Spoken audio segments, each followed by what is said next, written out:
Somewhere, right now, in this very second, a person is reaching out to the heavens. In the sterile silence of a hospital room, a mother whispers her child's name.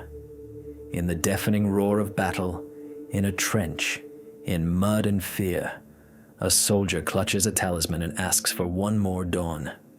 In the silent void of space, hundreds of kilometers from the only home he has ever known, an astronaut looks at a fragile blue marble and speaks words of gratitude. Billions of people, every day, every minute, they pray. This is the most massive, most constant, and most ancient act of human consciousness. It permeates our entire history, from the first cave paintings to live streams from cathedrals. It unites emperors and slaves, geniuses and madmen. Prayer is the universal language of hope, despair, faith, and fear. And for tens of thousands of years, this language has been directed in one direction: upwards. We have sent an endless stream of requests into the void. Pleas for healing, for salvation, for rain, for forgiveness, for victory, for love.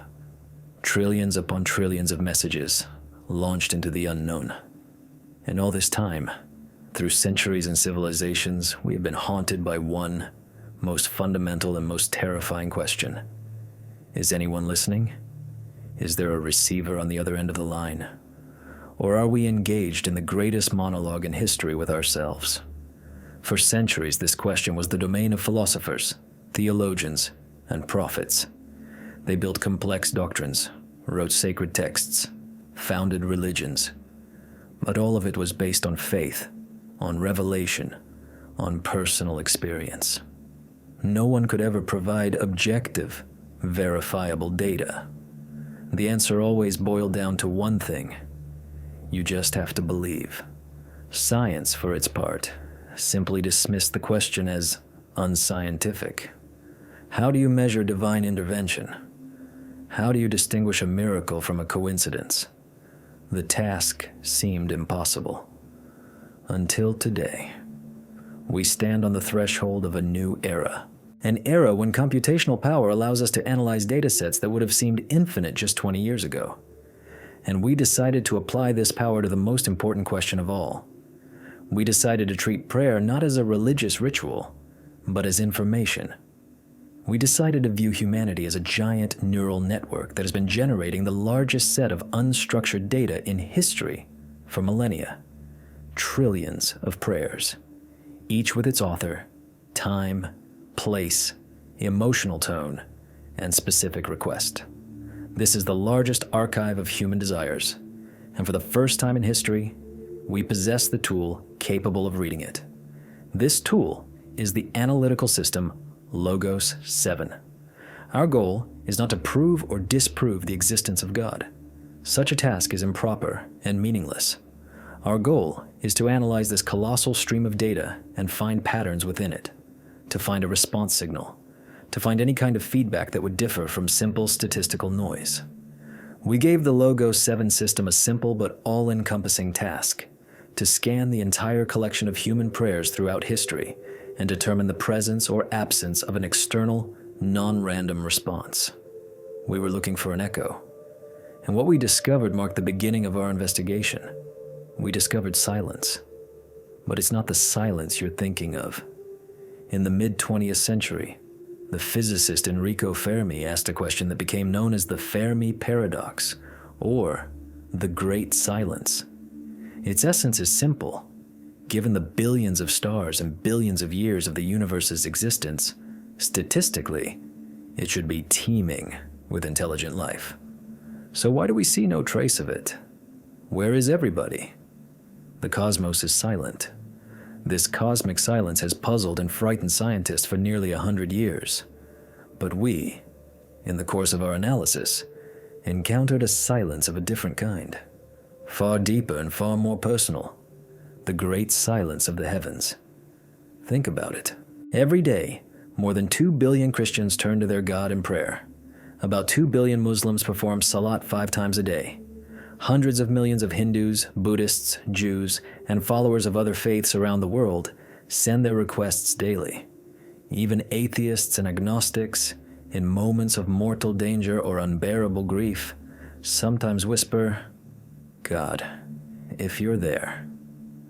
We fed this demographic and sociological data into Logos 7 to assess the scale of the phenomenon. The system produced staggering numbers. Each year, humanity generates approximately 3 to 5 trillion verbal or mental acts of prayer. Over the last 100 years, this number has exceeded 300 trillion.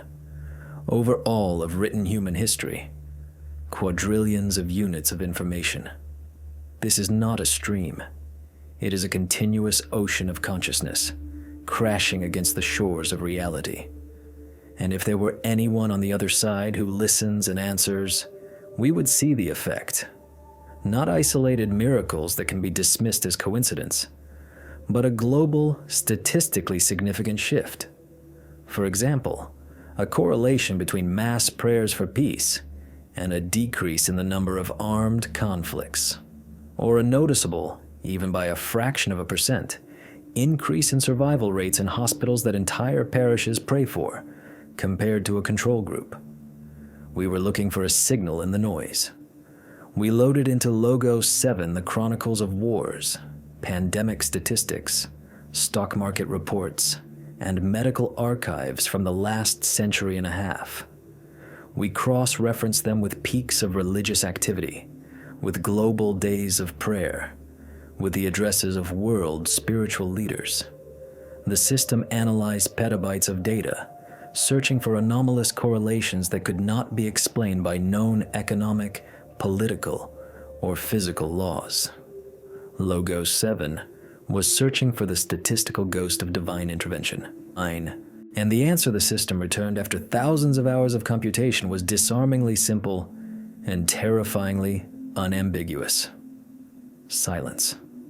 On a macro level, on a global scale, there's no visible correlation between the volume and content of prayers and the outcome of events. The world behaves as if this ocean of requests simply does not exist. The sick die according to statistics. Wars begin and end according to geopolitical factors. Stock markets crash according to the laws of economics. The statistical universe is utterly deaf. This is the great silence of the heavens. It is far more paradoxical than the silence of space. We do not know if other civilizations exist, but we know for sure that we exist. We are the source of the signal. We are crying out into the void, and in response, nothing. At first glance, this is the end of the story. The verdict is in. The communication channel is down. The addressee is not responding. But this is precisely where our real investigation begins. Because Logos 7 did not just state the silence, it analyzed it. The system labeled this phenomenon as protocol silence, and the key word here is protocol. A protocol is a set of rules, a standard. It is not a chaotic absence of sound, but an ordered one. When we asked the system to analyze the structure of this silence, it discovered anomalies. It turned out that this silence is not uniform. Within this global silence, there are strange fluctuations, microscopic deviations from the statistical norm that appear and disappear at different points on the globe and at different moments in time. They are too small to affect the overall picture, but they exist.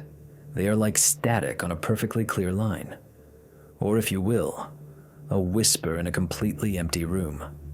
Logos 7 came to a conclusion that became the starting point for our entire series. The global silence may not be proof of the absence of an addressee, but a deliberately created condition. A filter. A wall that blocks 99.999% of all requests. But what if some special messages still seep through it? What if the problem is not that God isn't listening, but that we don't know how to speak? What if prayer itself, in the form practiced by the majority, is the wrong tool? We are trying to open a complex lock with a pick, when what is actually needed is a unique key. And this key is of a completely different nature. Protocol. Silence is not a verdict. It is a challenge. It is the first piece of the puzzle. The analytical system states, the global communication channel is silent, but there are local, sporadic, and extremely rare anomalies indicating its potential existence. This means we must shift our focus.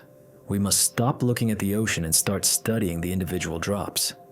We must stop asking, does God hear everyone?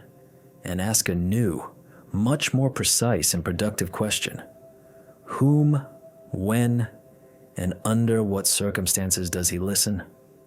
What distinguishes that one prayer in a billion that perhaps breaks through the wall of silence? What are its characteristics? What is the state of consciousness of the person uttering it? What are the physical or informational conditions that allow it to reach its destination? This is precisely what we will do in the following chapters. We will transform from astronomers gazing into a silent cosmos into cryptographers trying to crack a code. The code of protocol. Silence. We will assemble a new data set. We will no longer rely on the dry statistics of wars and diseases. We will immerse ourselves in human stories.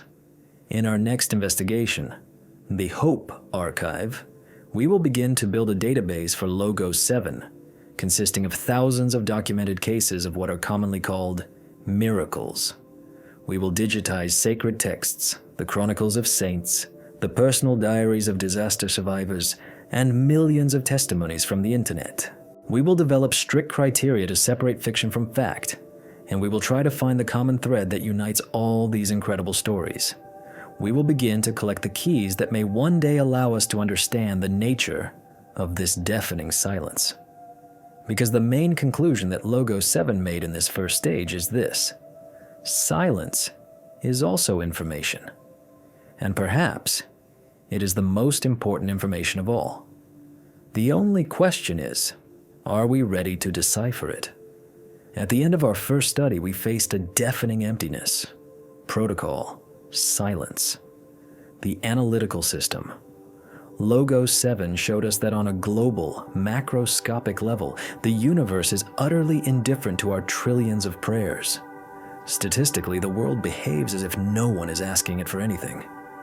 This conclusion could have been the end of the road, a final period on humanity's most fundamental question.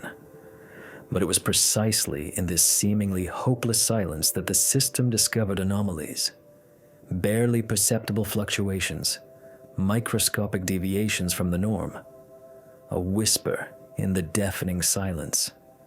This discovery completely changed the vector of our investigation. It presented us with a new, far more complex and ambitious task. If the wall of silence is not absolute, if there are cracks through which individual signals seep, we must find them. We must collect these signals, catalog them, and subject them to the most thorough analysis. The problem is that this data is the most elusive, the most subjective, and the most discredited in the history of human thought. We are talking about what is commonly called a miracle or an answered prayer. How do you turn faith into data? How do you measure divine intervention? Science has traditionally dismissed such stories as anecdotal evidence, coincidences, or the result of survivorship bias. Religion, on the contrary, accepted them without proof as confirmation of its dogma. Both approaches are unproductive. They do not seek truth. They merely assert their own rightness. We needed a third way, the path of an impartial analyzer. It was for this purpose that we initiated the creation of the most unusual archive in history. We called it the Hope Archive. Its goal is to collect, digitize, and systematize not the prayers themselves, but their supposed results. We decided to create the world's first verifiable database of anomalous events that people directly linked to the act of prayer. This is a titanic task, comparable to mapping an invisible world. And to solve it, we deployed the full power of the Logos 7 system, dividing the work into 4 fundamental stages, 4 data streams. The first stream consisted of the most ancient and authoritative sources, the sacred texts of the great religions, the Bible, the Quran, the Torah, the Vedas, the Tripitaka. At first glance, this is completely unscientific material. They are theological treatises, parables, metaphors. But for Logos 7, they are, above all, information structures. We fed thousands of pages of sacred scriptures into the system, but with a single task: to conduct not a theological, but a structural semantic analysis. The system was not looking for God. It was looking for patterns in the descriptions of his supposed deeds. Logos 7 broke down the texts into millions of semantic units, tracking and cataloging every described case of divine intervention. What was the prayer? Who uttered it? What were the conditions? What was the result? The system discovered astonishing cross-cutting motifs, repeated in cultures separated by thousands of years and kilometers. For example, correlation analysis showed that answered prayers in most ancient texts are linked not so much to ritual correctness as to the state of extreme despair or absolute faith of the supplicant. The system identified more than 200 recurring archetypal scenarios of a miracle, which became the foundation, the matrix for our further search. This was our foundation, an ancient code that we had to test against more modern data. The second data stream was historical chronicles and hagiographic literature. These are the lives of saints, church annals, Vatican archives of miracles, especially the protocols of canonization. Here, we moved from myth to history. Of course, to a history written with a specific purpose: to glorify faith. We were well aware of this bias. But unlike ancient scriptures, these documents often contain specific names, dates, geographical locations, and most importantly, the names of witnesses. We fed terabytes of digitized archives into Logos 7. The system's task at this stage was to develop a verification index. For each described miracle, Logos 7 conducted a cross-check with independent secular sources from the same era. If a monastery chronicle spoke of a duke's miraculous healing from the plague, the system searched for mentions of this illness and sudden recovery in court chronicles, personal correspondence, and trade documents. The more independent, non-religious sources that indirectly confirmed the event, the higher its verification index became. Special attention was paid to cases where the witness was a skeptic, a doctor, a scientist, an official, whose testimony contradicted his own beliefs. Such cases received the highest priority. Thus, step by step, from the murky stream of pious legends, we began to crystallize events that had a solid historical basis. The third data stream was the most personal and the most poignant. We turned to ego documents, personal diaries, letters from the front, memoirs of concentration camp survivors, prisoners' notes. This was a project of unprecedented scale in working with unstructured, deeply emotional information. Here, people wrote, not for posterity or for the church. They wrote for themselves. Their words are a raw, unprocessed concentrate of human suffering and hope. We used the neural network modules of Logos 7 for natural language processing. The system learned to recognize prayer formulas in texts, even if they were implicit. If only. I pray to all the saints. Only a miracle can save me now.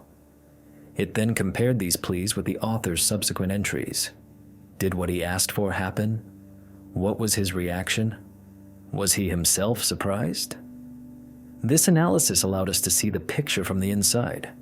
We were able to build graphs of emotional states, showing a sharp transition from despair to shock or gratitude that was not linked to any external, obvious causes. These personal stories became the human heart of our hope archive. And finally, the fourth stream is the modern era, the internet.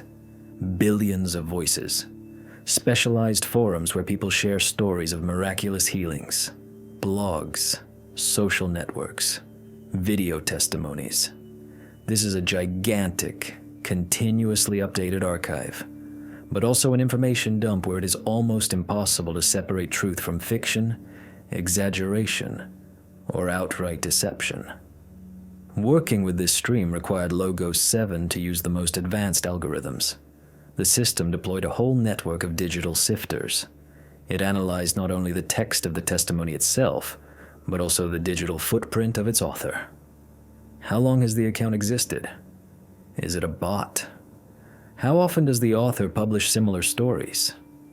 The system conducted a linguistic analysis for emotional authenticity, identifying markers of lies and exaggeration. It searched for duplicate stories on different sites, tracking their mutations and embellishments. The most reliable testimonies, those supported by scanned medical documents, photos, videos, or the statements of other people, received the highest rating and were entered into the core of the archive. It was a colossal work of data cleansing, of filtering out 99% of the noise for 1% of the potential signal. Having brought these four streams together, from ancient texts to modern blogs, we face the main methodological problem.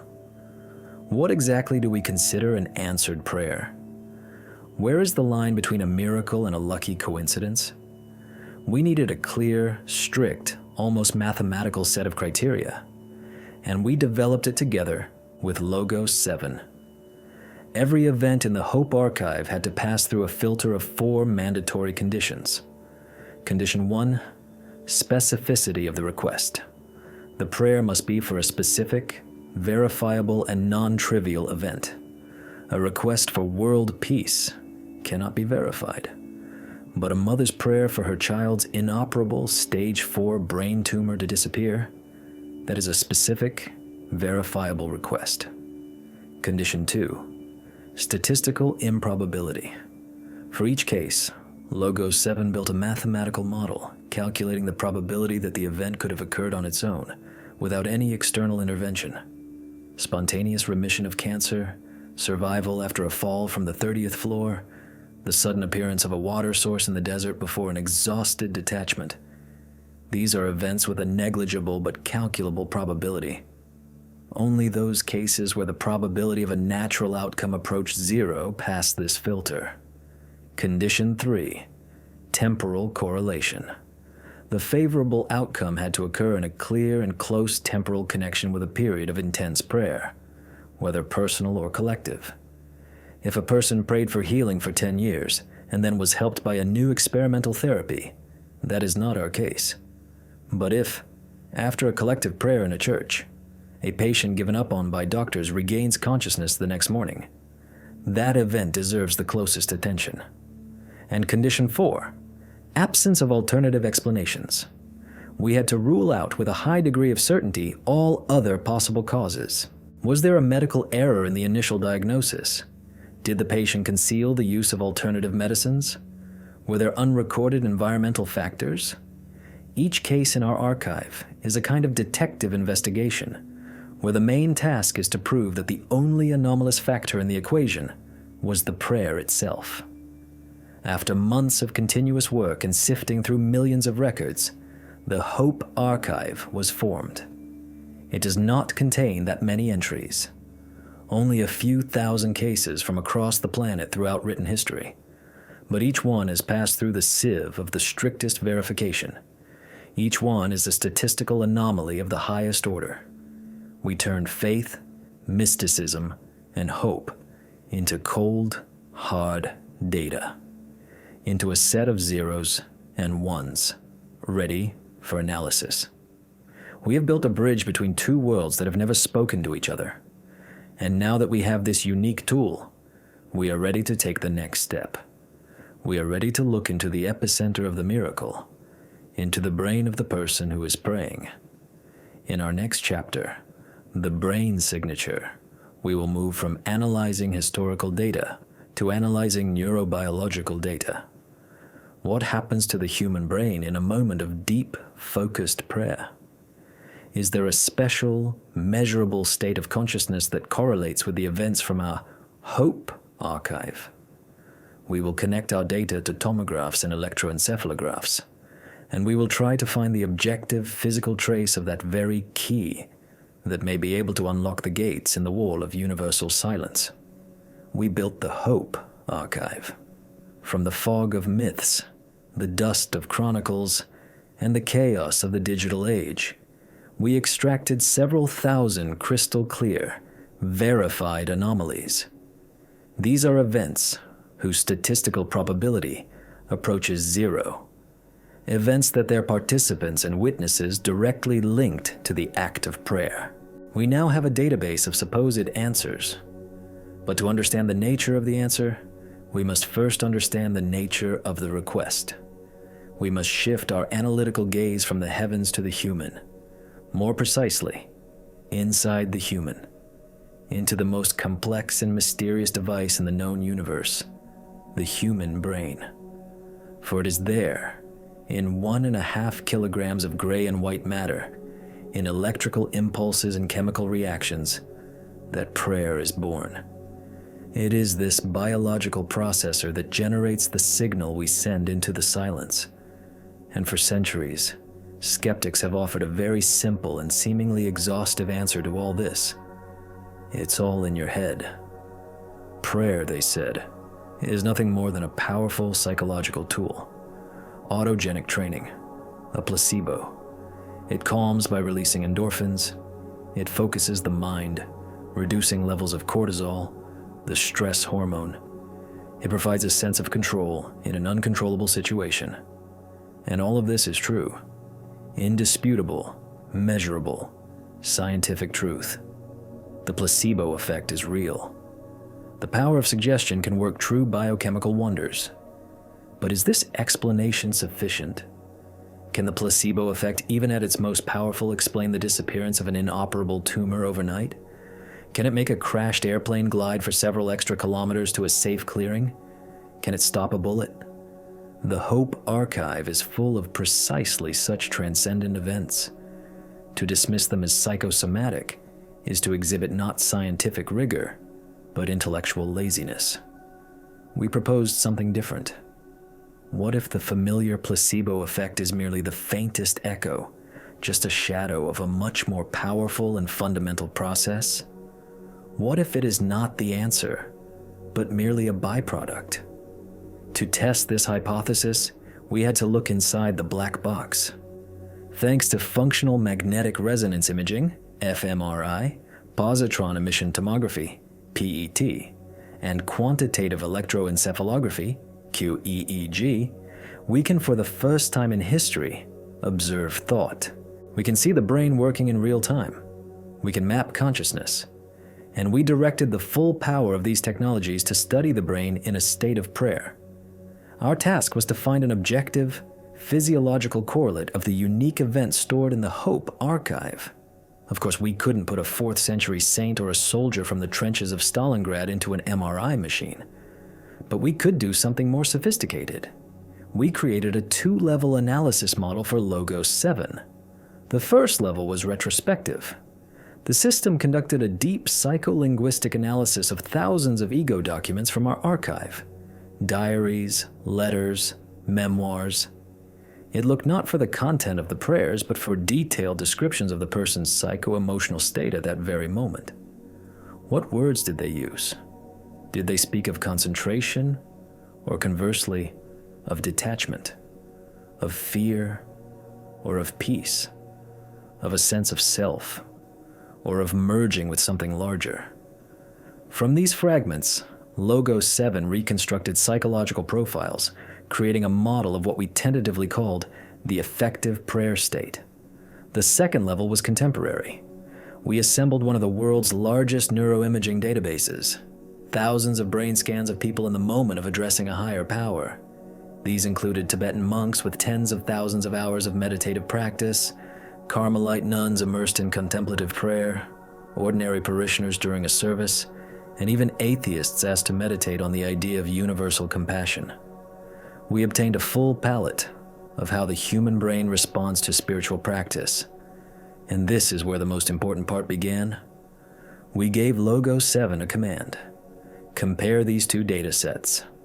Find in the thousands of modern brain scans the neural pattern, the unique signature, that would most likely correspond to the reconstructed psychological states from the Hope archive.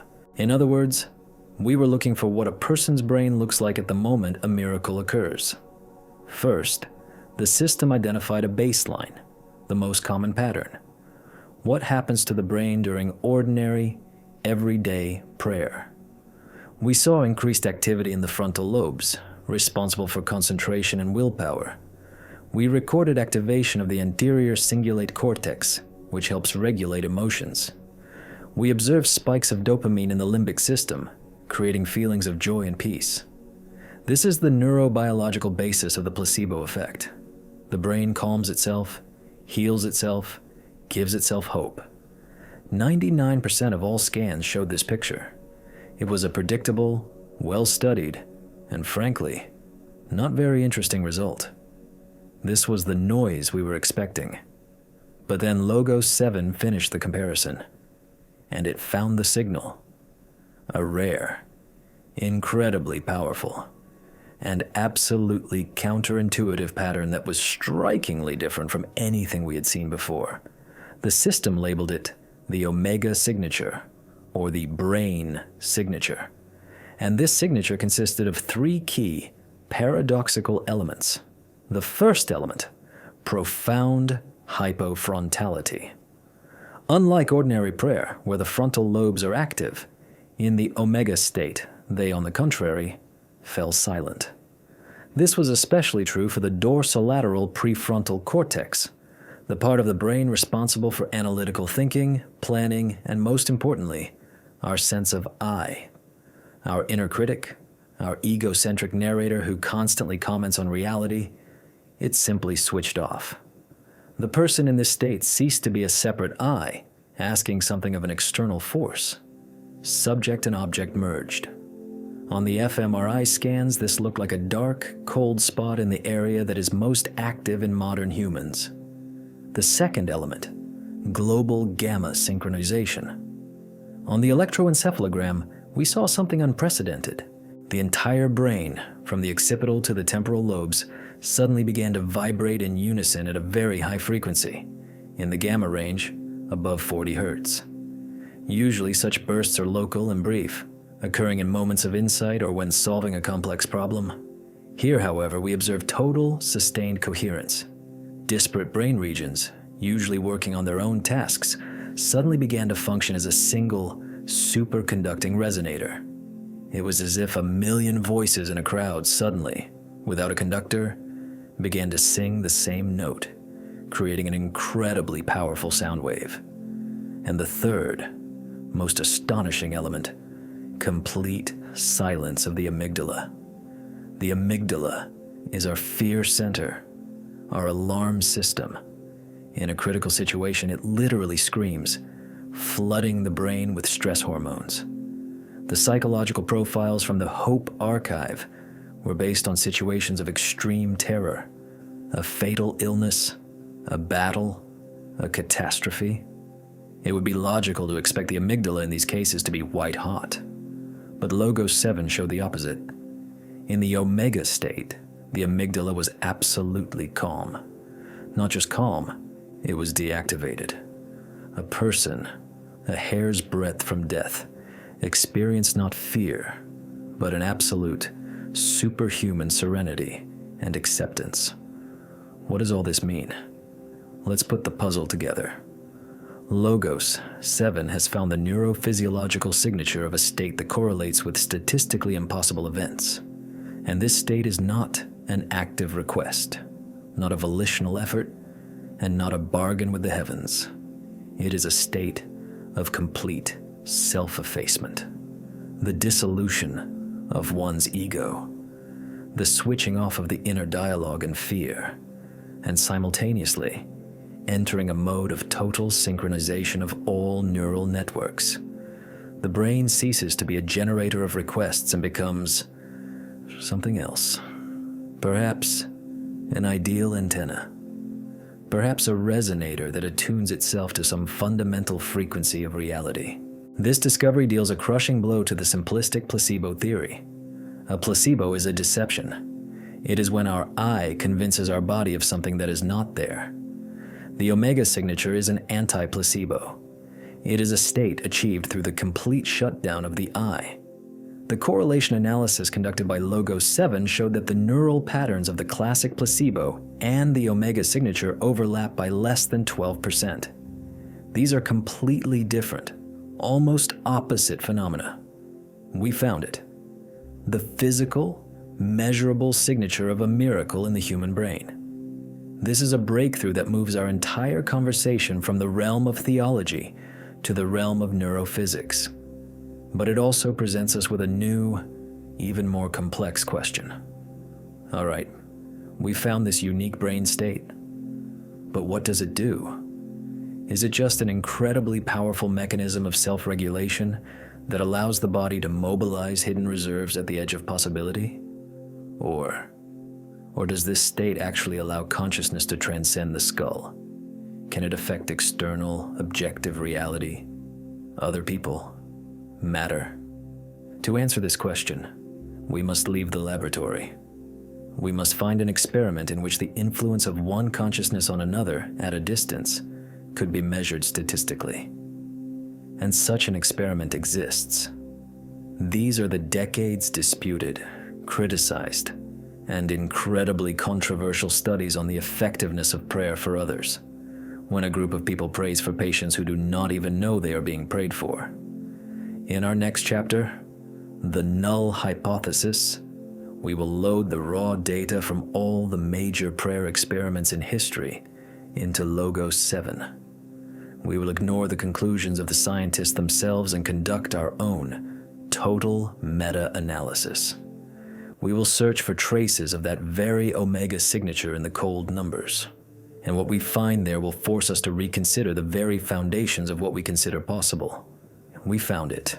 In the depths of human consciousness, in the electrical storm of neurons, we found a signature. The imprint of a state that accompanies a miracle. The omega signature. It is not a plea and not a request. It is the complete dissolution of the self, a profound calm in the face of chaos, and a total synchronization of the entire brain, turning it into a single, coherent resonator. This discovery gave us a key, but a key is useless if you don't know which lock it fits. Until now, we have only dealt with the inner world, with how this state feels, how it looks on a tomograph. But the main question remains unanswered. Can this internal symphony of neurons generate a resonance in the external world? Can a thought, tuned in this way, actually influence matter? Other people? The very fabric of probability? This is the most dangerous territory for any researcher. The border where science meets what it contemptuously calls parapsychology. And yet, it is here, in this no man's land, that battles have been fought for decades over one, seemingly simple experiment. An experiment that could give a direct answer to our question. We are talking about clinical studies of intercessory prayer. The idea is simple and elegant. Take two groups of patients with the same diagnosis. One group is prayed for by specially assembled people. The other is not. The patients themselves, as well as their treating physicians, do not know who is in which group. This is the classic double-blind method, the gold standard of evidence-based medicine. If the recovery rates in the first group are statistically significantly better than in the second, then the null hypothesis, the hypothesis of no effect, will be refuted. Over the past 40 years, dozens of such studies have been conducted, and they have sparked a real scientific war. Dr. Bird's study in 1988 showed a stunningly positive result. Harris's study in 1999 confirmed his findings. But then, in 2006, the largest, most expensive, and most rigorous study in this field was conducted, the STEP project, led by Dr. Benson of Harvard. And its results blew everything up. They not only showed no positive effect, but one of the patient groups, those who knew they were being prayed for, showed worse outcomes. The scientific community breathed a sigh of relief. The question was closed. Prayer doesn't work. Or if it does, it works like an evil eye. But for us, for our investigation, such an answer was unacceptable, because we saw in this chaos of contradictory results not the end of the story, but a symptom. A symptom that all these researchers, both skeptics and believers, were looking in the wrong place. They were asking the wrong question. They were asking, does prayer work? As if it were aspirin. But what if different prayers are different substances? What if 99% of them are just chalk powder and 1% is a powerful medicine? And by mixing them in one statistical flask, you will inevitably get a null result. We decided to take a path no one had taken before. We requested, and after long legal battles, gained access to the raw, non-anonymized data from the largest prayer experiments of the last 30 years. Not the final articles in journals, not the author's conclusions, but the primary source, the medical records, the prayer group logs, the research protocols. We loaded these hundreds of thousands of files into Logos 7. Our goal was not just another meta-analysis. Our goal was a complete, total audit of the null hypothesis. In the first stage, Logos 7 did what it was supposed to do. It performed a standard meta-analysis, combining data from all the studies. And the result completely matched the conventional wisdom. After accounting for all factors, after eliminating statistical biases, the final effect was negligible. The positive deviation in favor of the prayed-for groups was less than 2%, which is entirely within the margin of error and publication bias. At this point, any other researcher would have stopped. The null hypothesis was confirmed. The end. But we asked Logos 7 a different, unorthodox question.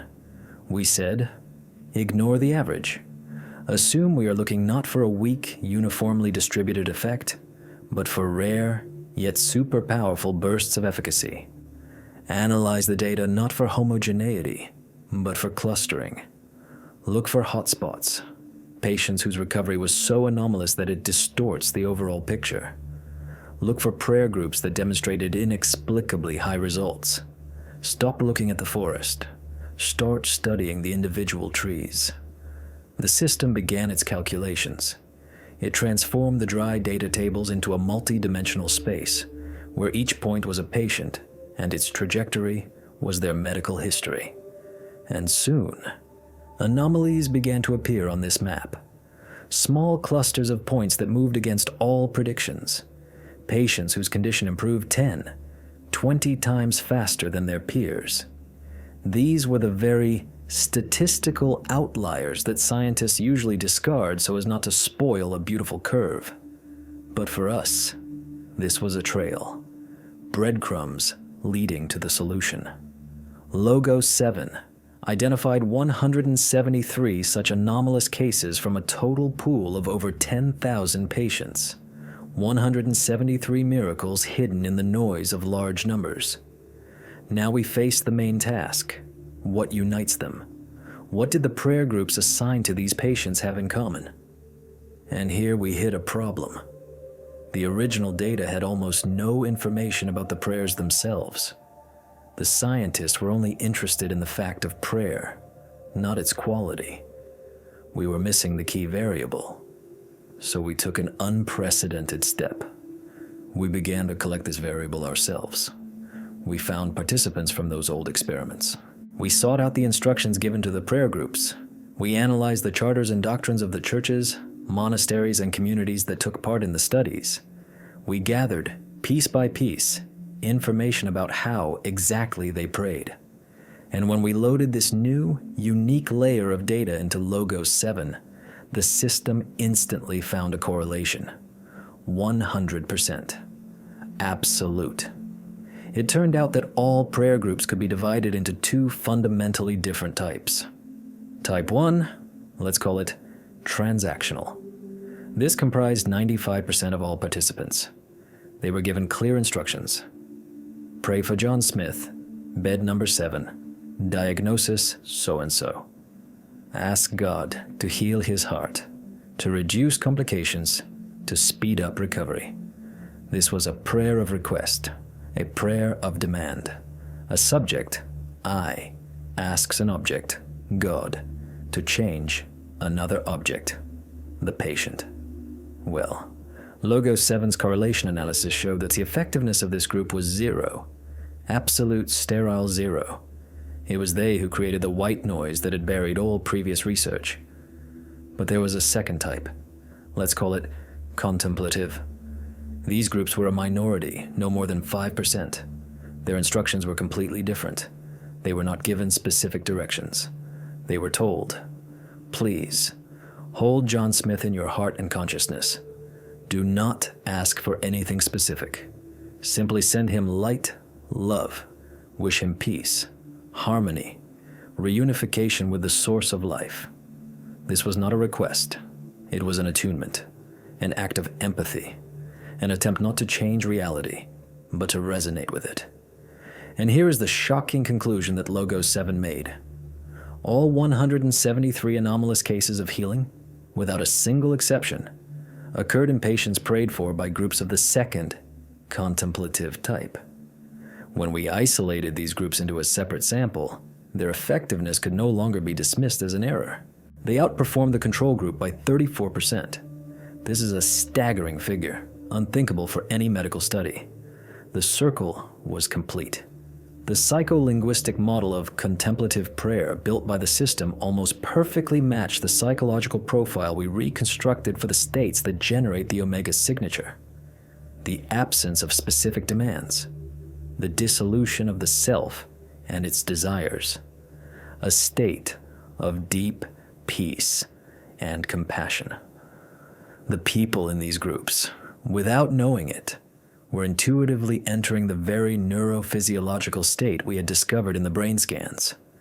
They were not asking, they were resonating. And this resonance, in some incomprehensible way, traveled hundreds and thousands of kilometers, found its addressee, and influenced their physiology. The null hypothesis is not just refuted, it is annihilated. We have proven the problem was not with the phenomenon, but with the instrument of measurement. Scientists were trying to weigh a radio wave on a pharmacist's scale. We, for the first time, were able to tune the receiver to the right frequency. We have obtained the first objective, statistical proof that consciousness, brought into the Omega state, is capable of exerting a non-local, distant effect on biological systems. This discovery is a true tectonic shift. But it only opens the door to even deeper mysteries. We've seen how the subtle statistical tuning works. But what about brute force? What about those events from our hope archive that cannot be described in percentages? Cases where it's not about accelerating recovery, but about a complete reversal of a death sentence. Instantaneous healings, rescues from impossible situations. In our next chapter, The Miracle Factor, we will return to our archive. We will select the most well-documented, most incredible cases. And with the help of Logos 7, we will try to calculate their mathematical probability to understand. Is there a limit to the power we have just discovered? We have emerged from the shadows. Breaking through decades of scientific debate and statistical noise, we have obtained the first hard, objective proof.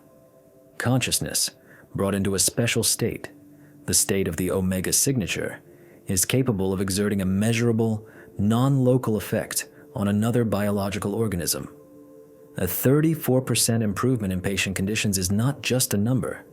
It is a crack in the wall of materialism. It is the first word spoken in response to the great silence of the heavens. But statistics, for all their power, have their limits. They describe probabilities, deviations, trends. They operate in the world of the possible. But what about the world of the impossible? What about the events that form the basis of all religions and humanity's greatest hopes? What about miracles? Not just an acceleration of recovery, but a complete reversal of a death sentence. Not just an improvement in metrics, but a total rewriting of physical reality. The Hope Archive, which we so painstakingly assembled, is full of such stories. Stories that science has always dismissed as folklore because it lacked the tools to analyze them. A miracle, by definition, is unique. It cannot be repeated in a laboratory. It cannot be reproduced on demand. And what cannot be reproduced, for classical science, does not exist. But this is a cognitive trap. Just because you cannot reproduce an event does not mean you cannot analyze its consequences. We decided to approach the problem from a different angle. We would not try to explain how a miracle happens. We would ask Logos 7 a more modest but far more devastating question. What is the mathematical probability that this event occurred by chance within the known laws of physics and biology? We decided to apply the most ruthless tool to miracles, the statistical analysis of extreme values. We were going to measure impossibility. For this, we could not use the entire HOPE archive. We needed reference cases, a gold standard of a miracle. Logos 7 developed a selection filter consisting of 3 extremely strict criteria. First, impeccable documentation. The case must be accompanied by a full set of objective data, medical records before and after, X-rays, lab analyses, technical expert reports. Second, multiple and independent testimonies. Not just one person's story, but the statements of experts, doctors, engineers, scientists, whose conclusions contradicted their own education and worldview. And the third, most important criterion, a clear and documented link to that very contemplative state of prayer that generates the Omega signature. We were not just looking for an anomaly. We were looking for an anomaly with fingerprints. After weeks of sifting through data, the system identified several dozen cases. We chose 2 of them, which most fully represent 2 different realms of the impossible, biology and physics. The first case is from the medical archives of the Vatican, but has been repeatedly verified by secular commissions. The story of an Italian man named Vittorio. In 1962, he was diagnosed with osteosarcoma of the pelvic bone, one of the most aggressive forms of cancer. The tumor was literally devouring his skeleton. There are dozens of X-rays from that period, confirmed by councils of Europe's best oncologists. They show that the left iliac bone, on which the entire leg rests, had almost completely disappeared, disintegrated. In its place was only a formless cancerous mass. The man was doomed and confined to his bed. He was sent on a pilgrimage to a shrine as a final act of mercy, and this is where the data we were looking for begins. In his personal diary, which we digitized, there is not a word about pleas for healing. He did not bargain with God. He described a completely different state, a state of complete acceptance of his fate. He wrote of dissolving into silence, of a peace deeper than pain. He lay for hours in the water of the holy spring, not asking, but simply listening. A psycholinguistic analysis of his texts, conducted by Logos 7, showed an 87% match with the markers of the state that generates the Omega signature. And then, a few months after his return, he began to walk. When the doctors took a new X-ray, they stood in shock. The tumor was gone. But that was not the most important thing. The most important thing was that in place of the void, where the cancer had eaten the bone, a new one had grown. A perfectly formed, healthy iliac bone. We loaded all the medical documentation for this case into Logos 7. Every X-ray, every analysis, every commission report. The system's task was simple: to calculate the probability of the spontaneous, complete regeneration of a complex bone structure in an adult human after its total destruction by sarcoma. The system analyzed all known cases of regeneration in biology and medicine. It considered all possible, even the most exotic, hypotheses, and it returned an answer. The probability of this event is on the order of 10 to the power of -50. To help you understand what this number means, the probability of you randomly guessing one specific atom in the entire visible universe is higher. Logo 7 accompanied this conclusion with a comment that sends a chill down your spine. The system wrote, "The process recorded on the X-ray images is not biological regeneration. Biology does not work this way. It more closely resembles a localized temporal editing of the material structure, violating known principles of cellular development and entropy. In simpler terms, the bone did not grow back. It appeared." The second case takes us from the world of biology to the world of hard mechanics and aerodynamics. Flight 704, a transatlantic journey. At an altitude of 10,000 meters, a cascading failure of all 4 engines occurs due to flying through a cloud of volcanic ash. Then, a failure of most hydraulic systems. The 300-ton aircraft becomes an uncontrollable piece of metal. According to all laws of physics, all calculations, it should have entered a spin and crashed into the ocean within 6 to 7 minutes. The crew and passengers had no chance.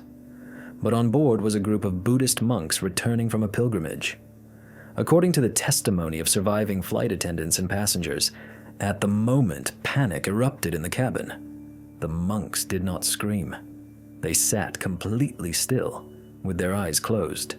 They entered a state of deep meditation, and many passengers near them, seeing their inhuman calm, also began to quiet down and pray silently.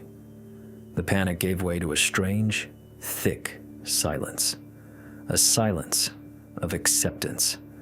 And in the cockpit, the inexplicable was happening.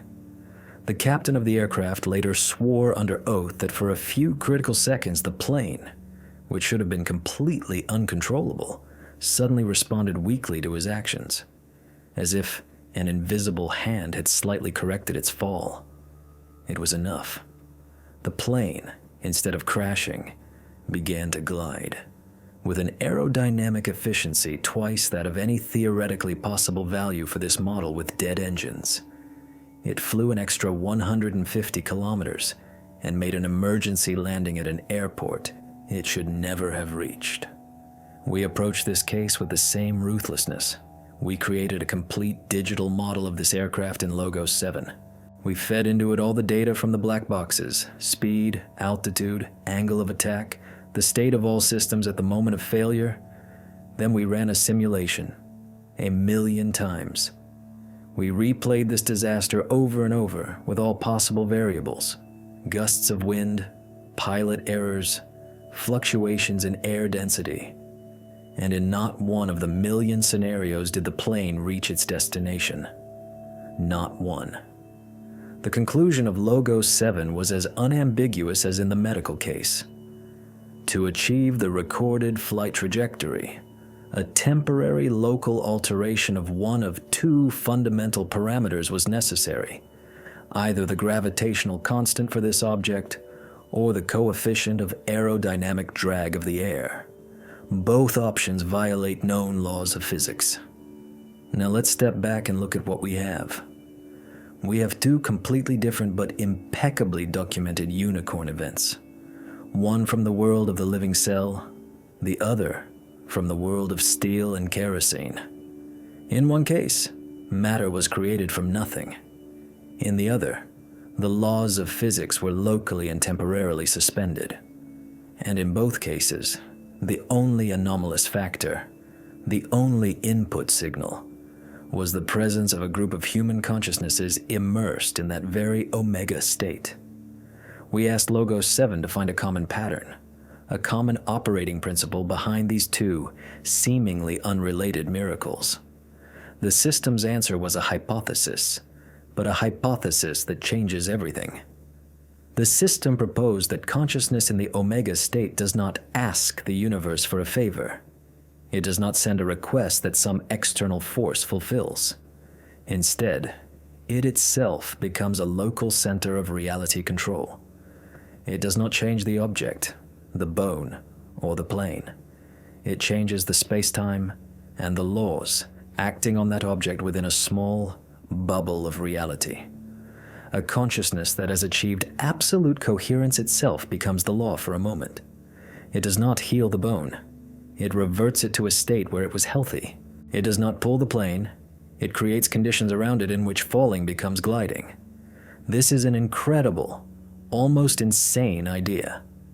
But it is the only one that logically connects all the data we have obtained, from the statistics of prayer experiments to the regeneration of bones. But it immediately raises the next, most important question. If consciousness is capable of this, how does it do it? What mechanism, what communication channel does it use? Prayer is information. A miracle is the result of its effect. But through what cable is this information transmitted from the brain to the world? How can a thought become a force that rewrites the laws of physics? To answer this question, we will have to delve into the strangest and most paradoxical areas of modern science. In our next chapter, The Information Vector, we will explore hypotheses that just yesterday seemed like science fiction.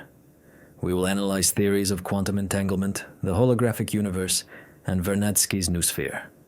We will try to find the physical medium, the very ether, through which thought can be transmitted. We will be searching for the physics of miracles. We are standing on the edge of an abyss. In the previous chapter, we touched the impossible. We took the most incredible, most well-documented cases from our Hope archive and subjected them to ruthless analysis. Bone tissue regenerated from nothing. A 300-ton airliner that violated the laws of aerodynamics. And the conclusion that Logos 7 returned was more stunning than the events themselves. Consciousness, having reached the omega state, a state of absolute coherence and dissolution of the ego, does not just influence probability.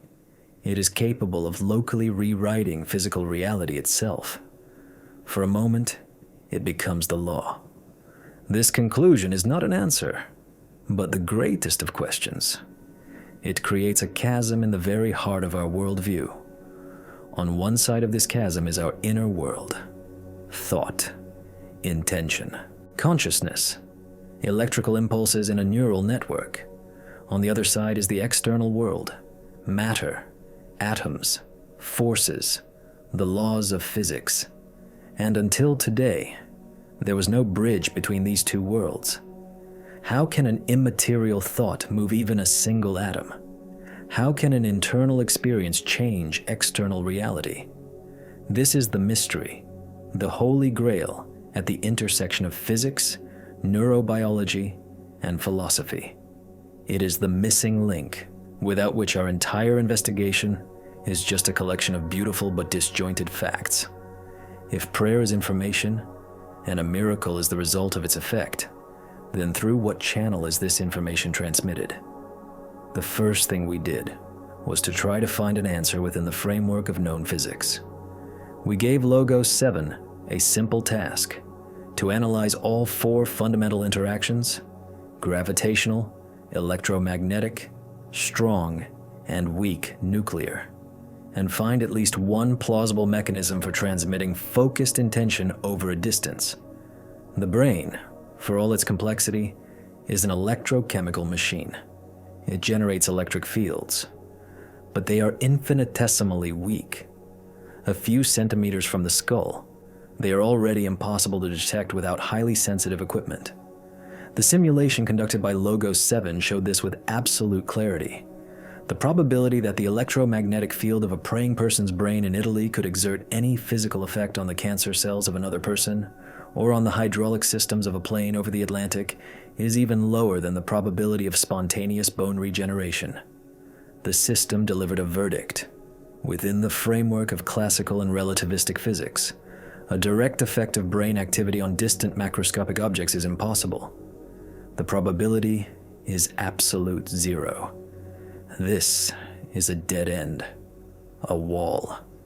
This means that if a bridge exists, it is built from a completely different material, and we must look for it where our familiar laws cease to work, in the strange and paradoxical world of quantum mechanics.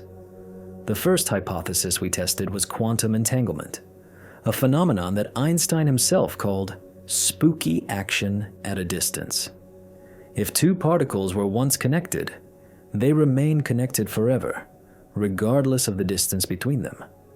Change the state of one, and the state of the other changes instantly, whether it's in the next room or in another galaxy.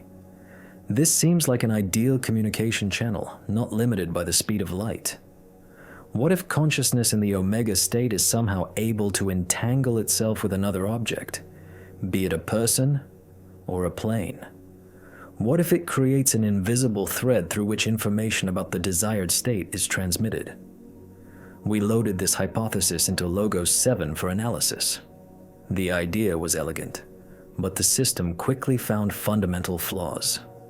First, there is no known mechanism by which a biological brain could initiate quantum entanglement with a macroscopic object. This is a process that requires very specific and controlled laboratory conditions. Second, while entanglement allows for the transmission of state information, it does not allow for the transmission of energy or the exertion of force. You cannot move an entangled particle by simply moving your own. According to the system's correlation analysis, the quantum entanglement hypothesis can explain the instantaneous transmission of information, but it completely fails to explain the mechanism of force required to create or alter matter. It was an important clue about the non-local nature of the universe, but not the complete answer. We found a trail, but not the mechanism itself, so we approached it from another angle. If the signal is not transmitted along a direct thread from point A to point B, perhaps it is uploaded to some common medium, to some information field that permeates everything? Here we turn to the work of the great Russian scientist Vladimir Vernadsky and his concept of the noosphere. Vernadsky proposed that following the geosphere, non-living matter, and the biosphere, living matter, a third, higher layer is forming on Earth, the noosphere, or sphere of reason. This is a global information shell woven from the totality of all human thoughts, knowledge, ideas, and aspirations. A gigantic planetary supercomputer composed of billions of human consciousnesses. Within this model, prayer takes on a completely new meaning. It is not a cry into the void. It is an information packet uploaded to a global network. And collective prayer is a kind of DDoS attack of hope, where thousands of users simultaneously send the same request, increasing its priority in the system. The noosphere model, according to Logos 7's analysis, explains the phenomenon of collective effect we observed in the prayer experiments 72% better than the hypothesis of direct quantum entanglement. It gives us a transmission medium. It gives us a network. But even here, a critical question remains. What is the noosphere from a physics perspective? What is this sphere of reason made of? How does it interact with the biosphere and the geosphere? How can an information packet from the noosphere cause a bone to regenerate or change the aerodynamics of a plane? Vernadsky's model is a brilliant philosophical and ecological concept, but it does not describe a physical mechanism of interaction. It tells us where the information might be stored, but not how it becomes action. We were missing the last, most crucial element, and so we dared to formulate the most radical hypothesis of our investigation. What if we have been looking at the problem from the wrong direction all this time? We have been proceeding from the premise that the brain produces consciousness, like a dynamo produces electricity, and we hit a wall because this power plant is too weak. But what if it's the other way around? What if consciousness is not produced by the brain, but received by it? What if consciousness is not a local phenomenon trapped in the skull, but a fundamental, non-local field, just like the gravitational or electromagnetic field, permeating all of space-time? And our brain is not a generator. It is a highly complex antenna, a biochemical transceiver tuned to this field. This hypothesis, known as the consciousness as a field theory, turns everything on its head. In ordinary life, our antenna works poorly. It is cluttered with the noise of our ego, our fears, our endless internal dialogue. It receives only a weak, distorted signal, sufficient to maintain our individual existence. But what is the Omega signature in light of this theory? It is the state in which the antenna achieves perfect tuning. Profound hypofrontality is the shutdown of all internal interference generated by the ego. Global gamma synchronization is the phasing of all antenna elements, allowing it to enter perfect resonance with the field. In this state, the brain ceases to be just a receiver. For a moment, it achieves zero resistance, and itself becomes a powerful transmitter, capable of generating a coherent, focused wave in the consciousness field. And this wave is no longer just a thought. It is a disturbance in a fundamental field of the universe. And since all fields, according to modern understanding, are interconnected, a powerful and coherent disturbance in the consciousness field can cause local changes in other fields, in the quantum fields that govern the behavior of matter. There is the bridge, there is the mechanism. Thought does not push atoms directly. A thought, brought to a state of perfect coherence, creates a wave in the consciousness field, which in turn influences the probability field of matter, causing it to take the desired form. We gave Logos 7 a final task for this chapter, to create a simulation based on this hypothesis. We asked, under what measurable conditions does a wave in a hypothetical consciousness field become powerful enough to affect macroscopic reality? The system worked for several days, integrating all our previous findings, from the statistics of prayer experiments to the neurophysiology of the Omega signature, and it returned an answer. It built a model in which thought becomes a material signal under 3 critical conditions. First, source coherence. A level of gamma synchronization covering at least 85% of the cerebral cortex is required. Second, signal purity. The activity level in the dorsolateral prefrontal cortex and the amygdala must fall below the threshold of background noise. This means the complete shutdown of ego and fear. And third, the most unexpected condition, which the system derived from semantic analysis, the vector of intent. The signal must not be requesting, but affirming. It must not contain doubt. The intention must be formed not as a wish, but as a fact that has already occurred, existing at a different point in time. We found it. The information vector. We have built a complete end-to-end model that begins in the neurons of one person and ends with a change in matter hundreds of kilometers away. It ties together everything we have learned. But in solving one mystery, we have created another, even grander one. If we can send a signal, if we can interact with this field, then who or what is on the other side? Is this field just an impersonal ocean of energy that we are learning to control, like wind or electricity? Or does this field have its own mind, its own will, its own character? We have analyzed the sender. We have analyzed the communication channel. Now it is time to analyze the addressee. In our next chapter, analysis, the addressee, we will take the boldest step yet. We will attempt, based on the content of trillions of prayers and the nature of the answers from our archive, to model a psychotheological profile of the one to whom we pray. We will try to understand the personality of God, and the conclusions Logos 7 reaches will be far from anything written in the sacred books. We built the bridge. Using quantum physics, information theory, and the hypothesis of consciousness as a fundamental field, we forged a path from a single neuron in a brain to the alteration of material reality thousands of kilometers away. We found the hypothetical channel through which intention, brought to perfect coherence in the Omega state, can be transmitted. We found the information vector. But every communication channel implies 2 endpoints, a sender and a receiver. We have thoroughly understood the sender. It is the human brain, having reached a unique state. But who, or what, is on the other end of the line? This question is the most ancient, the most important, and the most dangerous.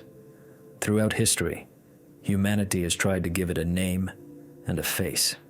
We have called it Yahweh, Allah, Brahman, the Tao, the Great Spirit, the Logos.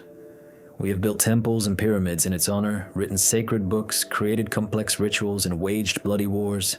Every culture, every civilization has created its own portrait of God, but these were all portraits painted from faith, from revelations, from traditions. No one had ever attempted to compose this portrait based on objective, verifiable data. Until today. We gave the Logos 7 system a task that might at first seem the height of arrogance or even madness. We decided to conduct a personality analysis of the addressee, not the God described in books, but the one who manifests through the rare, anomalous events stored in our Hope archive. We cannot look upon his face, but we can study his tracks. We can analyze his handwriting. Our methodology was based on 2 gigantic data sets. The first data set was the prayers themselves, trillions of human requests, which we treated as a colossal database of how people want to see God. The second data set was our Hope archive. Several thousand verified answers that show what God or the system is actually like. By comparing these 2 portraits, expectation and reality, we hope to see the true face in the gap between them. In the first stage, Logos 7 delved into the ocean of human prayers. The system conducted a semantic and psycholinguistic analysis of billions of textual and oral addresses, digitized from all available sources.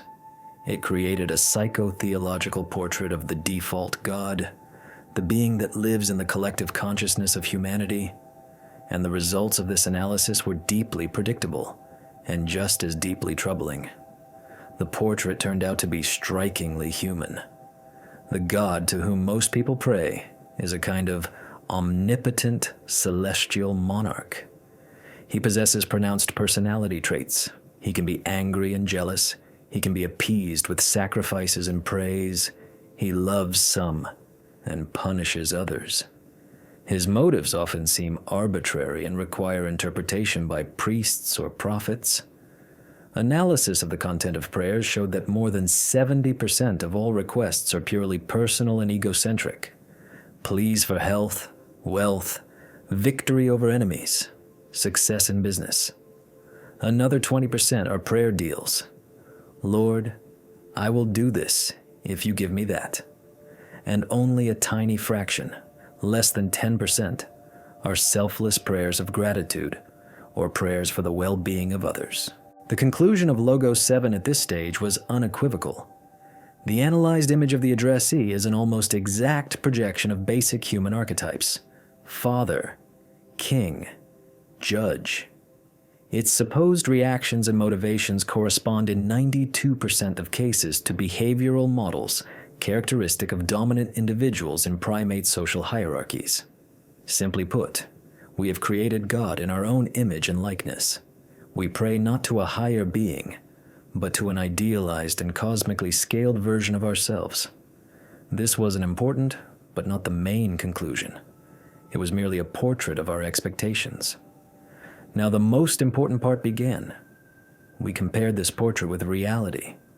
We commanded Logos 7 to conduct a correlation analysis between the types of prayers and the types of answers from the Hope archive. The question was put bluntly: to which of these prayers does the system we call God actually respond? And here, we had our first shock. The correlation between prayers of the egocentric and transactional type and any positive results from the Hope archive was absolute zero. Zero. Not a single verified case where a prayer to win the lottery, for career advancement, for the defeat of a competitor, or even for victory in a just war led to a miracle. All these trillions of requests, which form the basis of most people's religious practice, go into the void. The addressee simply does not hear them, or more likely, ignores them. The system we are dealing with is utterly indifferent to human desires, to our notions of justice, to our successes and failures. It does not play our games. However, The system did find a 100% absolute correlation of another kind. Every case from the Hope archive, whether it was a healing, a rescue, or a change in physical laws, was associated with a prayer of a completely different type, a prayer devoid of personal request, that very contemplative state that generates the Omega signature, a state in which a person does not ask to change the world for themselves, but asks to restore harmony. A prayer for another's healing is not a request for personal benefit. It is a desire to restore a disturbed order in a complex biological system. A prayer for the salvation of a plane is a desire to save hundreds of lives. That is, to preserve complexity and order in the face of entropy and chaos. Based on this, Logos 7 began to build a second portrait. A portrait of the addressee based not on words, but on actions. And this portrait had nothing in common with the jealous and wrathful heavenly king. The features of this being, or principle, were completely different. The first feature, absolute impartiality. The addressee does not respond to the personality of the supplicant, their religion, their moral qualities, or their past. It is indifferent whether the one praying is a saint, a sinner, a Buddhist, or an atheist in a moment of despair. The only thing it responds to is the quality of the signal, the purity and coherence of the consciousness that has reached the Omega state. This is not a God who chooses a chosen people.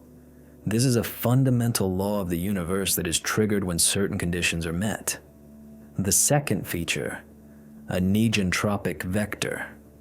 Entropy is a universal law that strives to simplify, destroy, and lead everything to chaos and thermal death. All the verified answers from our archive act in the exact opposite direction. They are aimed at preservation and complexity. They restore destroyed biological systems, prevent disasters, create order from chaos. The addressee, judging by its actions, is a fundamental force opposing entropy. It could be called the force of life, the force of creation, the force of complexity. The third feature, absence of ego. This is the most complex and most important conclusion. A being that ignores 99% of prayers because they are permeated with egoism is obviously devoid of ego itself.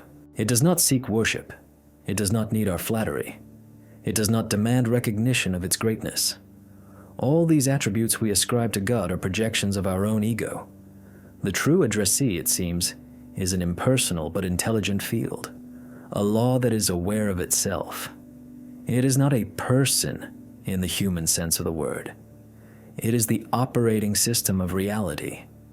When Logos 7 completed the synthesis and presented the final psychotheological profile, we realized we were facing the greatest heresy. The one we pray to and the one who sometimes answers are two completely different beings. The God of our religions is a cultural interface, a convenient and understandable icon on the desktop for the human psyche. It allows us to interact with a highly complex system without understanding its true nature.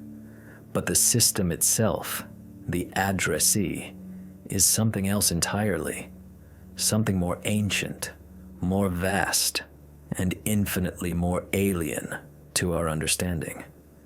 It is not a father who loves us. It is a law that upholds existence itself. This conclusion puts us in a very difficult position. We have discovered that there is a fundamental principle of the universe that responds to coherent consciousness and acts to preserve life and order. We have learned to see its traces. We understand the conditions under which it operates. It seems we have solved the ultimate mystery. But it is here, at this point, that the most terrifying and darkest question of all confronts us. If this law exists, if this force opposes chaos and destruction, then why is our world so full of suffering? Why does this force save one airplane but allow millions to die of hunger? Why does it regenerate one person's bone but remain utterly silent during genocide, epidemics, and world wars? The great silence of the heavens, with which we began, returns to us in a new, much more monstrous form. It is no longer just the silence of ignorance. It is silence in the presence of knowledge. In our next chapter, The Suffering Anomaly, we will turn to the darkest pages of human history. We will load data on the Holocaust, the plague epidemics, the Rwandan genocide into Logos 7. And we will ask the most agonizing question: is the addressee's silence in the face of unbearable suffering simply a technical failure, the result of no one being able to enter the Omega state? Or is this silence a conscious position, a part of the protocol? And if so, what is the horrifying logic behind this choice? We found it. Behind the wall of universal silence, beyond the cultural layers of thousands of religions, we discern the contours of the addressee. Not a heavenly king, not a jealous father, but something far more fundamental and strange. An impersonal, yet intelligent principle. A force opposing entropy. The operating system of reality, which responds to coherent consciousness and acts to preserve order and complexity. This conclusion should have been a triumph, the pinnacle of our investigation. We had found a universal law of creation hidden in the heart of the cosmos, and for one brief moment, it seemed we understood everything. But that moment passed, and in its place came a cold, silent horror, because our triumph immediately collided with the ugliest, most irrefutable, and most agonizing anomaly: the reality of our world. If this creative principle exists, if it is capable of regenerating bones and saving airplanes, then where was it when millions of people prayed for salvation from the gas chambers of Auschwitz? Where was this force when children were dying of hunger in besieged Leningrad? Where was this negentropic vector when machetes fell on the heads of people in the churches of Rwanda? Every case from our Hope archive is a bright star, but these stars shine against a backdrop of infinite, impenetrable darkness, the darkness of human suffering. And this darkness poses the most terrible question: is God's silence in the face of genocide just a glitch? Or is it a conscious choice?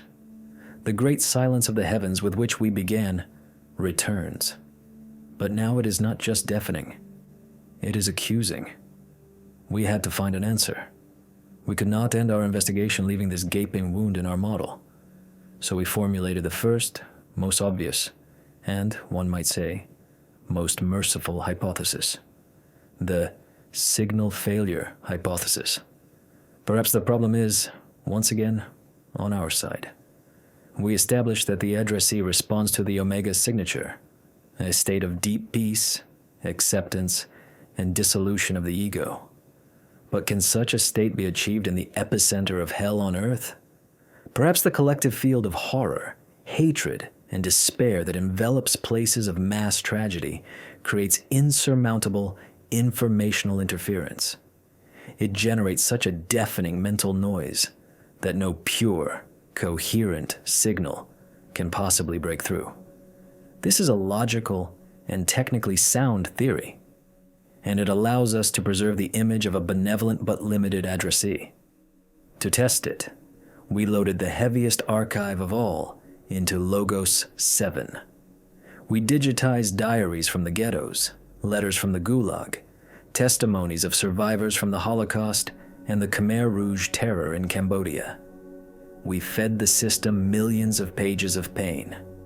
The task was clear: to conduct a psycholinguistic analysis of these texts and find traces of the Omega state within them. To find proof that even in these inhuman conditions, someone was able to send a pure signal. The system worked in silence for several days, and what it found completely destroyed our first hypothesis. Yes, the dominant emotions were fear, anger, and despair. This was the noise we expected to see. But amidst this noise, Logos 7 discovered thousands of brilliant signals. Stories of people like Eddie Hillesum, who in her diary from a concentration camp wrote not of hatred, but of a desire to become the thinking heart of this barracks. Stories of priests like Maximilian Kolbe, who voluntarily went to his death in place of another prisoner. Stories of nameless mothers who, in the final moments of their lives, did not curse their executioners, but whispered words of love to their children. Logos 7 conducted a reconstruction of their psycho-emotional state, and the verdict was unequivocal. Thousands, tens of thousands of people in the darkest moments of human history reached a state that, by all key markers, absence of ego, acceptance, compassion, is nearly identical to the Omega signature. The signal was there, powerful, pure, repeated many times. It was sent from the very heart of darkness, and it went unanswered. The signal failure hypothesis was dead, and this meant we were facing a much more terrible truth. The problem is not with the transmitter. The problem is with the receiver. The silence was deliberate. This forced us to formulate a second hypothesis, the protocol of non-interference hypothesis. We propose that the addressee has some internal set of rules, a directive that forbids it from intervening in certain types of events. To test this, we had Logos 7 conduct a total comparative analysis of our two main databases. On one side, all the answered prayers from the Hope archive. On the other, all the ignored prayers from the chronicles of the greatest tragedies of the 20th century. The system had to find a fundamental structural feature that distinguishes one group from the other, and it found one. The feature turned out to be terrifyingly simple, and it explained everything. The system divided all events into two categories based on the source of the threat. Category 1, stochastic threat. These are threats arising from random processes independent of human will. Cancer is a stochastic error in cell division. An engine failure in a plane is stochastic metal fatigue. A lightning strike is a stochastic atmospheric discharge. Well, Logos 7's analysis showed that 98% of all miracles from the Hope archive are a response to precisely such random impersonal threats. Category 2, volitional threat. These are threats that are a direct consequence of the conscious choice of a person or a group of people. A bullet fired by a soldier is a volitional threat. An order for genocide is a volitional threat. The creation of a system of concentration camps is a volitional threat. And here, the correlation was inverse and absolute. Not a single verified case of divine intervention to prevent the consequences of human cruelty, ideology, or hatred. Not one. The picture became clear, and this clarity made one want to scream. There is a clear, invisible line that the addressee never crosses. That line is human will.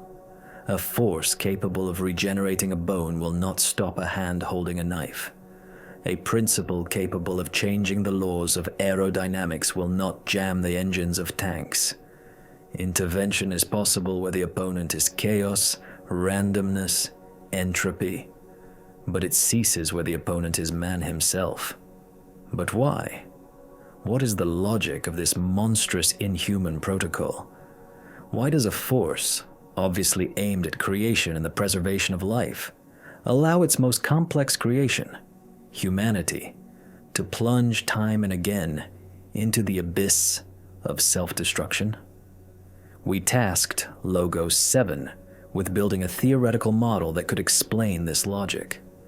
The system proposed a single hypothesis that coherently linked all the facts, the evolutionary imperative hypothesis. In this model, humanity is not seen as a collection of individuals, but as a single, developing superorganism. And like any organism, it must learn. Free will is not a gift. It is a fundamental learning mechanism. And the suffering caused by wrong decisions is not a punishment. It is negative feedback. It is the pain that signals to the organism that it is harming itself. To interfere in this process is to interrupt the learning. To save humanity from the consequences of its own hatred is to guarantee that it will never learn not to hate. It is like repealing the law of gravity for a child learning to walk. He will never fall, but he will also never walk. From this perspective, the most terrible tragedies in our history are not divine punishments or evidence of God's absence. They are lessons. Extremely brutal, bloody lessons that the superorganism of humanity sets for itself. The Holocaust is a lesson about what dehumanization and the ideology of supremacy lead to. Rwanda is a lesson about how quickly civilization can descend into barbarism. The addressee in this model is not a caring parent. It is a dispassionate teacher who has established the laws of nature and the laws of learning, and now observes as his student solves the given problems. He maintains the laboratory itself, saving it from random failures, but he does not interfere in the course of the experiment. We were looking for an answer to the question of suffering. This probability is not zero, but it is so small that we call it a miracle. What does the wave of intention do? It does not push atoms. It sings them the right song. It resonates with that very extremely unlikely but possible configuration of the system. And this resonance acts as a catalyst. It sharply, exponentially increases the probability of the desired outcome. The Logos 7 system called this a resonant cascade. At some point, the probability of the new, healthy state becomes higher than the probability of the old, sick one. And at that moment, a collapse of the wave function occurs. The system chooses the new path. The tumor disappears. The bone regenerates. The airflow around the airplane wing momentarily changes its properties. A miracle is not a violation of the laws of physics. It is the navigation of the laws of probability through focused consciousness. This model, the resonance model, elegantly and without contradiction, explains all the facts we have gathered. It explains why miracles are so rare, because achieving the perfect calibration of the transmitter, the omega signature, is incredibly difficult. It requires a complete renunciation of the ego, which contradicts our very biological nature. It explains why selfish prayers for wealth or victory do not work. They inherently generate the very noise in the frontal lobes that needs to be eliminated for a pure transmission. It is a technical contradiction, and most importantly, it gives us a new, physical, rather than moral, explanation for the suffering anomaly. Why doesn't the addressee or the field intervene to stop a genocide? Imagine the Holocaust not as a historical event, but as an informational phenomenon. It is a gigantic, chaotic storm in the consciousness field, generated by millions of minds consumed by hatred, fear, and the lust for power. It is an informational black hole, incredibly dense and incoherent. The few pure, coherent signals sent from its epicenter are like fireflies in a hurricane. They exist, they shine, but their energy is physically insufficient to change the trajectory of the entire storm. The protocol of non-interference is not a moral choice of an indifferent God. It is a statement of a physical limit. A single coherent thought can influence a stochastic system, but it cannot cancel out the collective will of millions of other incoherent thoughts. The responsibility returns to us, no longer as a moral duty, but as an informational physical reality. So, we have assembled the mechanism. We have moved from the question of if to the question of how. We have turned mysticism into physics. We stand on the threshold of understanding our true place in the universe. But this gives rise to a final, ultimate question. If this model is correct, if we are not petitioners but tuners, not slaves but potential co-creators of reality, then what does this mean for us? For each of us, here and now. What does it change? We have received the instruction manual, but what will we do with it?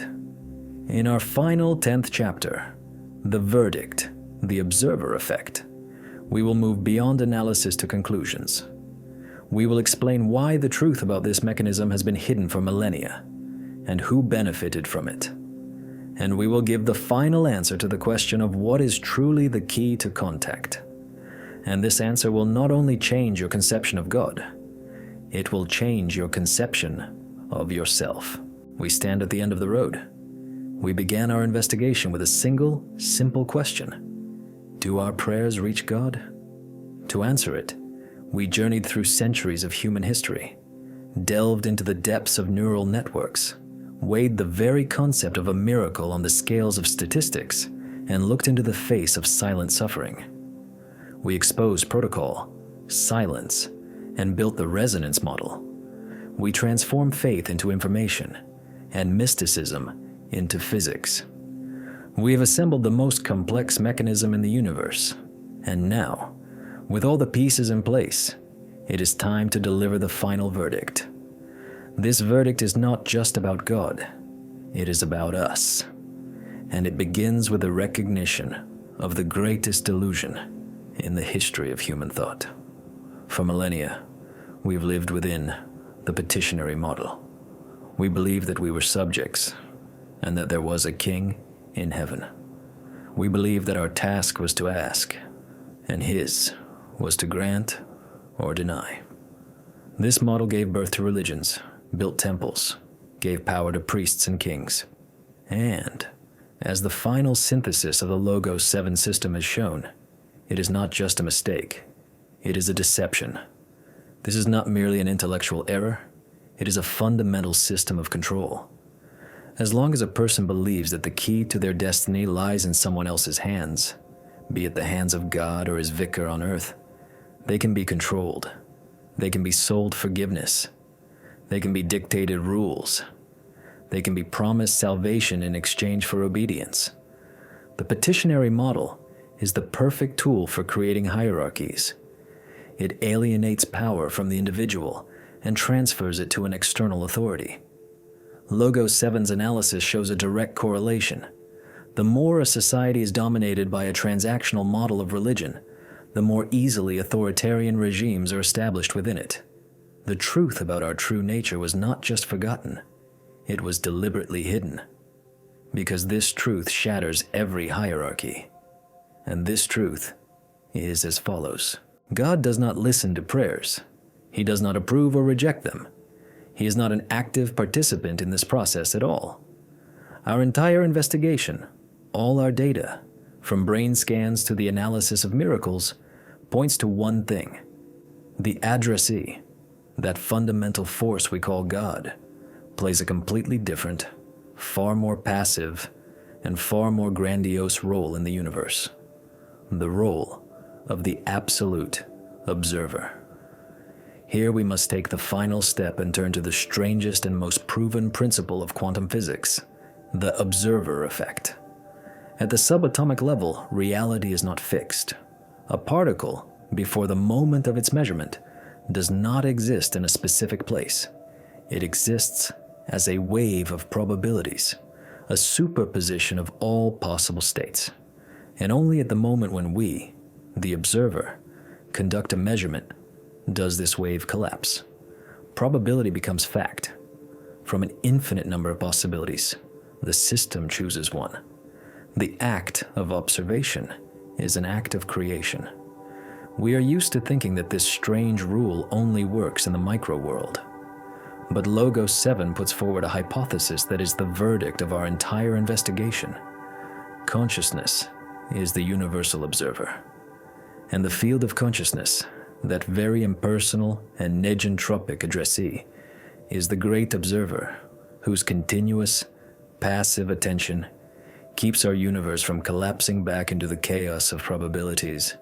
He does not intervene, he simply watches, and his gaze is the very law that turns quantum foam into galaxies, stars, and life. What then is our prayer in light of this knowledge? What is the Omega signature? It is not an attempt to cry out to the observer. It is an attempt to become him. Recall our resonance model. The Omega state is one in which we shut down our ego, our fear, our desires. We cease to be a noisy, biased, selfish observer who, with our expectations and fears, only brings chaos into the system. Instead, we achieve a state of pure, coherent, impersonal consciousness. For a moment, we synchronize with the very field of the great observer. We become its local, focused fractal. And in this state, our intention is no longer a request. It is an act of measurement, an act of pure observation. We do not ask for the bone to regenerate. We, with absolute silent certainty, observe it as healthy. And under this coherent gaze, the ocean of probabilities collapses into the very state we are observing. There's the key. There's the answer. Why do some prayers come true and others do not? Because 99.999% of all prayers are not observation. They are noise. They are the scream of an ego that wants reality to bend to its will, an act full of doubt, fear, and bargaining. Such an observer does not collapse the wave function.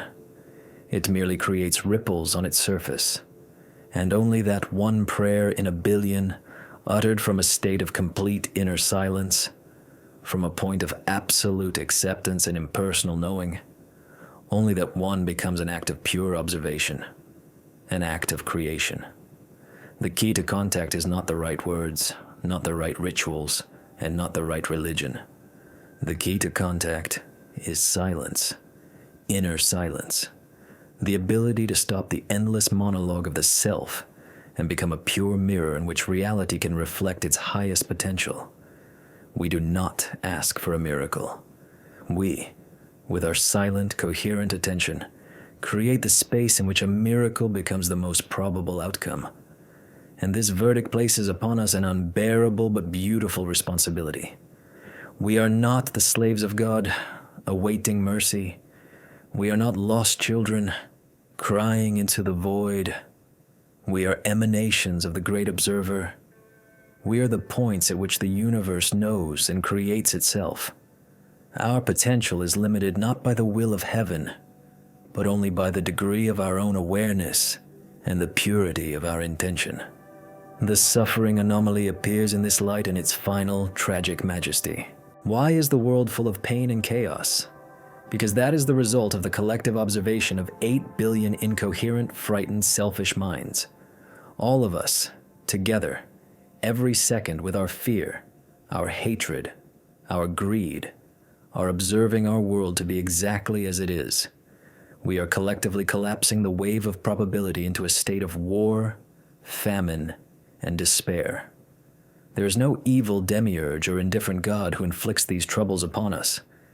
There is only us, and the result of our joint observation. And in this lies our only hope. If we, with our noisy consciousness, have created this hell, then we, by achieving a pure consciousness, are capable of creating something else. Thus, our investigation is complete. The final verdict of Logos 7 is rendered not to the addressee, but to us. The question is not whether God hears us. The question is whether we are capable of achieving that inner silence in which the very fabric of the cosmos becomes audible. Are we capable of ceasing to ask and starting to see? Of ceasing to be an echo of our fears and becoming a resonator for the universe itself? The answer to this question cannot be given by any analytical system. It can only be given by each one of us, in the silence of our own heart.